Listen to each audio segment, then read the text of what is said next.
حضرت ابو ذر رضی اللہ تعالیٰ عنہ بیان کرتے ہیں، رسول اللہ صلی اللہ علیہ وآلہ وسلم نے فرمایا،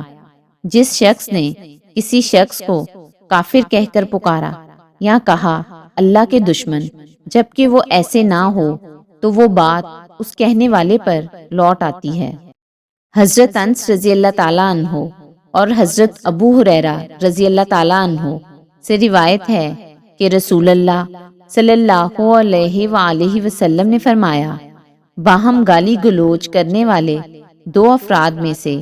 اس وقت تک گناہ گار وہ ہے جو پہلے گالی دیتا ہے،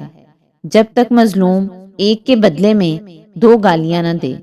حضرت ابو ہریرہ رضی اللہ تعالیٰ عنہ سے روایت ہے کہ رسول اللہ صلی اللہ علیہ وآلہ وسلم نے فرمایا، سچے شخص کے لیے مناسب نہیں کہ وہ بہت زیادہ لعنت کرنے والا ہو۔ حضرت ابو ہریرہ رضی اللہ تعالیٰ عنہ بیان کرتے ہیں،